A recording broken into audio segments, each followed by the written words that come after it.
Europe is on the menu in U.S.-Russia negotiations. Back in March, when Dmitry Medvedev, deputy chairman of Russia's Security Council, posted a cryptic message on social media after a phone call between Trump and Putin, Europe was still unwilling to accept reality. By August, however, reality became harder to ignore. Trump invited Putin to Alaska to discuss the war in Ukraine, and Europe's desperate pleas failed to even get him to change the format to include Ukraine and the EU. Some in Europe began to see the writing on the wall. In an interview, Hungarian Prime Minister Viktor Orbán lamented that Russia and the United States are discussing the future of Europe, and then added a famous saying from a former U.S. Secretary of State: "If you're not at the table, you're on the menu." It's a striking turn of events. At the beginning of the war in Ukraine, Europe was still seen as a major power on par with the United States. How could a single war on its own doorstep reduce it to an item on the menu of great power politics? Europe once held a decisive advantage, thanks to its head start in the Industrial Revolution, dominating early global interactions. It was seen as the model of progress and the center of the civilized world.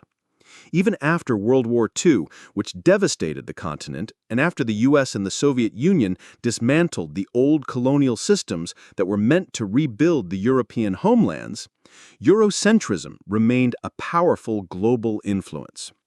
The two Cold War superpowers, the US and the USSR, consistently viewed Europe as the main prize, believing that whoever controlled Europe won the world. To win over Europe, both superpowers poured vast resources into their respective spheres of influence and provided security guarantees. With the backing of these giants, combined with their own deep reserves of talent and technology, European economies recovered at a breathtaking pace, achieving a level of prosperity that surpassed pre-war levels. In an era of relative global peace, economic development was the primary measure of a nation's strength. Europe's economic boom only added fuel to the fire of Eurocentrism. It seemed that Europe's only disadvantage was its size. If the nations of Europe could unite, they might become an even more influential force than the US or the USSR. The Europeans themselves believed this. Unwilling to play second fiddle, European nationalists pushed hard for the process of integration. After nearly half a century of effort, in December 1991, the 12 member states of the European Community signed the Maastricht Treaty, establishing a consensus on a single currency and a united political front. The treaty was officially ratified in 1992 and took effect in 1993, marking the birth of the European Union on the world stage. From its inception, the EU was an economic behemoth with a GDP that exceeded that of the United States.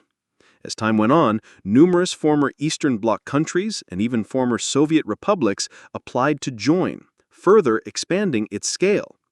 At the time, no one doubted that the EU was destined to become a major pole in a new multipolar world.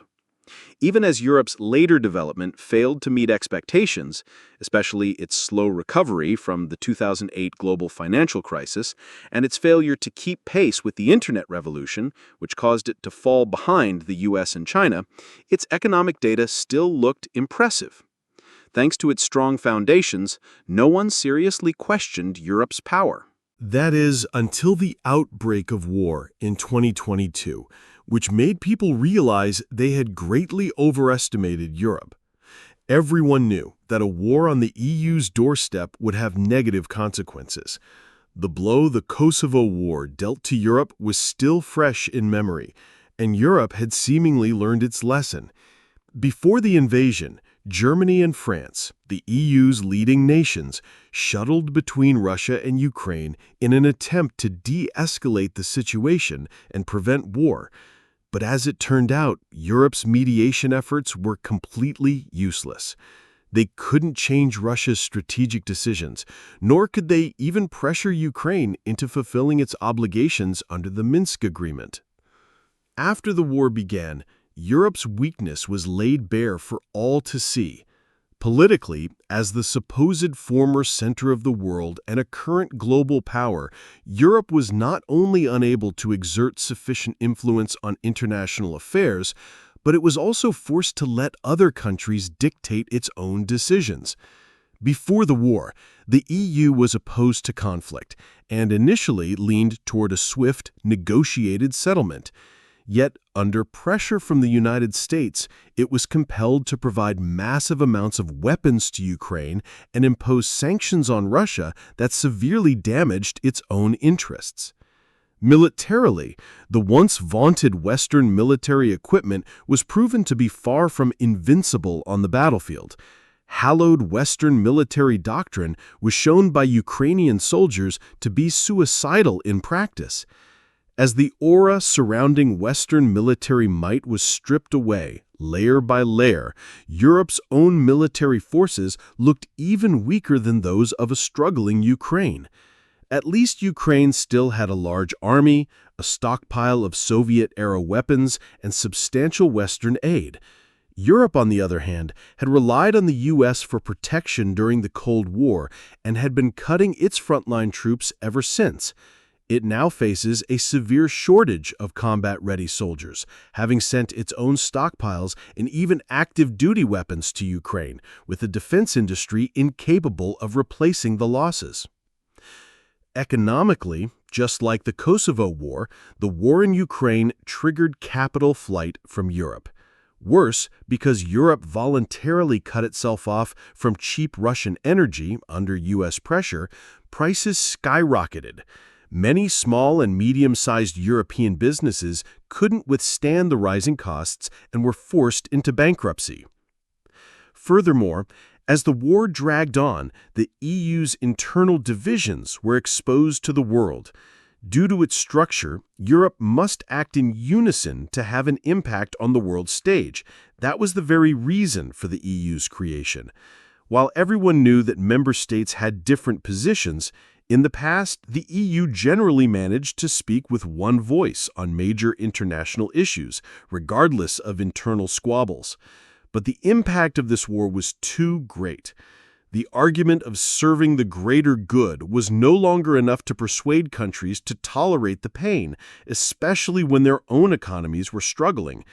The demand for all members to contribute large sums to aid Ukraine became unbearable for many. In the second year of the war, Hungary began to openly break ranks with the EU, announcing a halt to its aid. Slovakia soon followed. Even countries willing to continue the aid wanted others to pay more, and bickered endlessly over how the funds should be used. The U.S. instigated the war in Ukraine, ostensibly to counter Russia, but the real reason was its own economic problems. Although the U.S., as the core of the global economic system, can siphon wealth from other countries, the standard methods were no longer satisfying the appetite of American capital, let alone leaving enough to share with the lower classes. As the wealth gap widened, severe social problems emerged in the United States. Washington understood the danger, but lacked the ability and the will to adjust its internal distribution of wealth. At the same time, its efforts to harvest wealth from the developing world were becoming less effective, partly due to China's aid programs there. In this situation, the solution the U.S. came up with was this: if a major power were to fall, America could feast on the carcass, just as it did after the collapse of the Soviet Union, and usher in another several decades of prosperity. The first target was China, which had blocked America's global harvesting. But U.S. military deterrence met a firm response, and America didn't dare fight a war with China that, even if won, would leave it too crippled to maintain its hegemony. After military pressure failed, the U.S. launched a trade and tech war. But these measures failed to even slow China's rise, let alone cause its collapse. Realizing that taking down China was impossible, the U.S. turned its sights on Russia, which had been systematically targeted for decades as the primary heir to the Soviet legacy. At America's urging, Ukraine repeatedly violated the Minsk Agreement, ultimately backing Russia into a corner where it felt it had no choice but to launch a preemptive military operation. After the war started, the U.S. also successfully sabotaged a peace agreement between Russia and Ukraine that had been close to being finalized. However, the U.S. overestimated its own capabilities and underestimated Russia's resilience. As the conflict devolved into a war of attrition, Ukraine's defeat looked increasingly likely, even with Western support.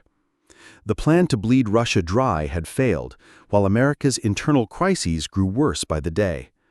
Desperate, the U.S. looked around the world and finally set its eyes on a new target, the rich but not strong continent of Europe. Although Europe is considered a traditional U.S. ally, America has never been overly concerned with loyalty, especially when facing its own crisis. To better consume Europe, the U.S. is even willing to temporarily make peace with China and Russia. And so we see the U.S. imposing tariffs on the entire world, forcing its allies to pay tribute, while it's China that is able to have a substantive dialogue with America. The very war in Ukraine that the U.S. started could see a 180-degree turn in policy under a different president, one who not only seeks peace, but also intends to carve up Ukraine, and perhaps even Europe itself, with Russia. The Europeans now see this clearly, but they are powerless to stop it. After all, at the end of the day, real power is what determines international standing. And for a long time now, Europe has been left with only superficial prosperity, utterly incapable of resisting the pressure of a true great power.